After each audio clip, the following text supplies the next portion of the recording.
Welcome, second graders. Just wanted to say that we love and miss you guys every day. This is week 3, Wednesday. Glad you're here with us today. For sight words, we are going to be using Skittles to read and spell our words. Water, W-A-T-E-R. Outside, O-U-T-S-I-D-E. Town, T-O-W-N. Even, E-V-E-N. Maybe, M-A-Y-B-E. Where, W-H-E-R-E. Tomorrow, T-O-M-O-R-R-O-W.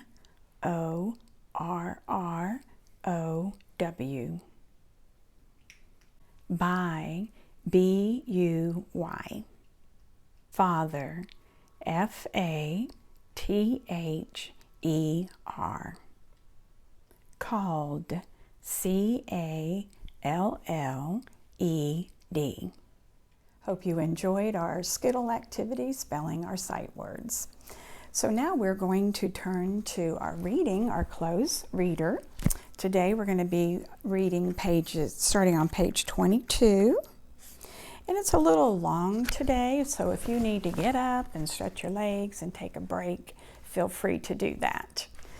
So we will be starting, this is actually Unit 2 that we are starting.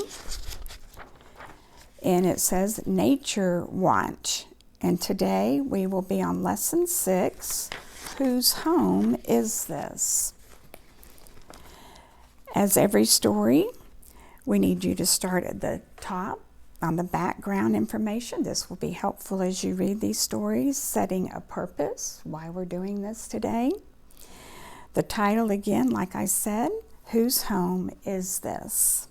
The first thing you will do is to read, why do animals need home? And then underline a sentence that answers the question in the heading. And we've talked about headings before.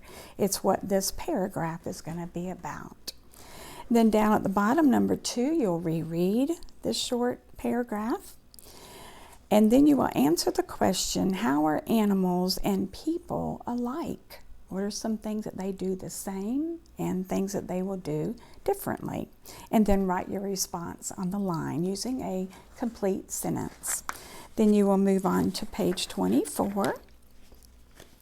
The third thing you will be doing is reading this information about this house is up high.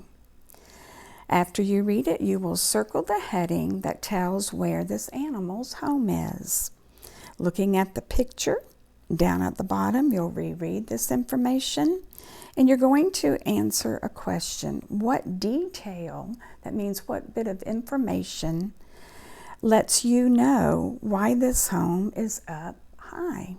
And write it on the line. The fifth thing that you'll be doing is reading this information. Some squirrels live in trees. After you read this information, go back and circle the text feature that tells who lives in this home. Down at the bottom, then you will be ready to reread the information again. And then you will answer the question, how long might a squirrel use its home? And then write it below in a sentence. On to the seventh thing. You will be reading, this home is busy. After you read, underline the sentence that tells more about the heading. Down at the bottom, you will reread this information again, and this time answer the question, why is this home busy? Write it below in a sentence. And then we're on to page 27. You will read the story that has the heading, Bees Work Together in a Hive. And then go back and underline the sentence that tells what kinds of work bees do in a hive.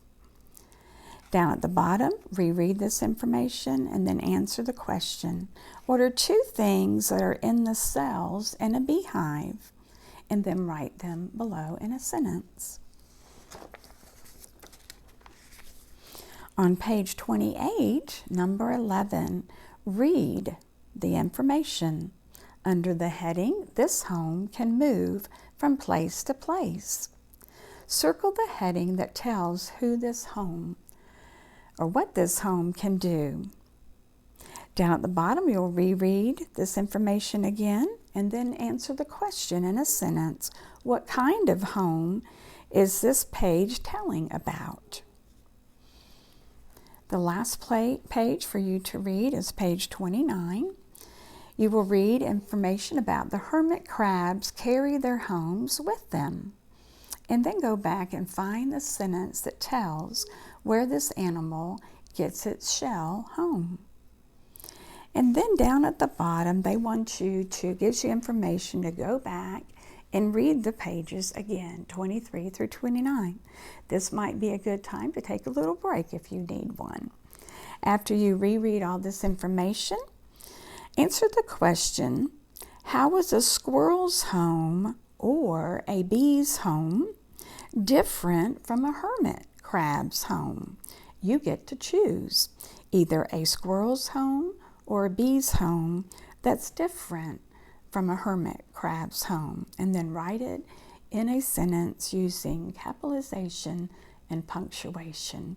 You guys are going to do a great job on this today. I hope you're enjoying the stories. This has given us a lot of information today about animals, and I hope you enjoy doing it. Thank you.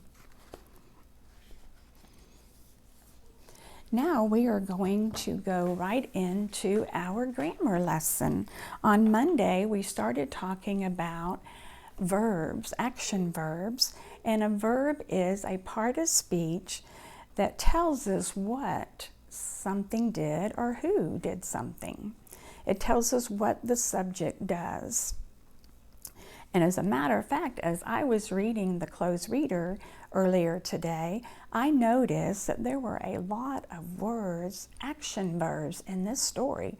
So if you have lots of extra time and you want to go back through your closed reader and just circle all of those action verbs, you can do that.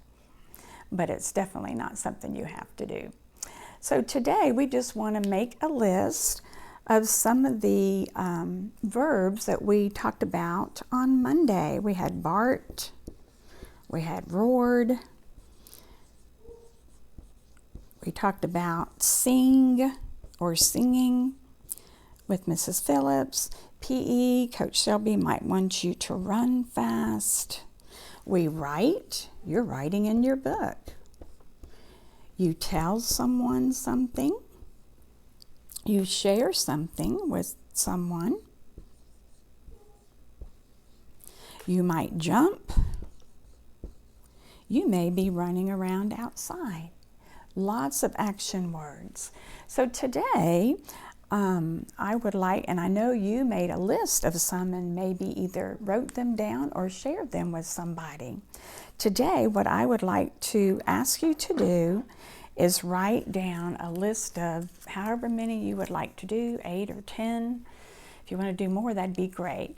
But write down each verb. It can be one that we've written here, or it could be the list that you put together on Monday. But just take little pieces of paper. I put skipping on this paper. Fold it up a couple times if you'd like. Get you a hat or a bowl, put it in there. I just have 4 for right now. Baking a cake. That would be fun. Maybe you've already done that. Watching TV. Or playing football.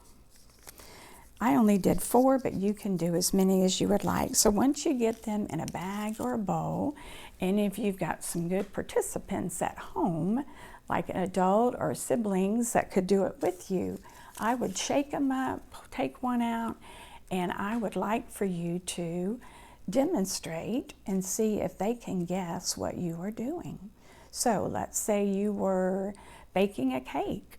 So you could be demonstrating with your hands that maybe you're mixing up the cake first and then you're pouring it into the pan and putting the pan into the oven, and see if they are able to guess that. If your family is willing, they can help you. They can pull a word and they can describe it to you. Just have lots of fun with this. And if you're really excited about this, you can video yourself, as we all are doing. And you can always look back at that on different types of action verbs. So this is your challenge today. I hope you have fun and enjoy doing this. So let me just review of what you need to be doing today. On your closed reader, you do have quite a bit to read, pages 22 through 29, and respond to the questions. And then this activity, writing your verbs on pieces of paper, pulling them out, demonstrating to someone to guess, or you can just demonstrate it yourself. But have fun and have a great day. Tomorrow you can be looking at Scholastic, School at Home, and enjoy those stories and those activities if you would like. But have fun. We love and miss you every day. Thank you.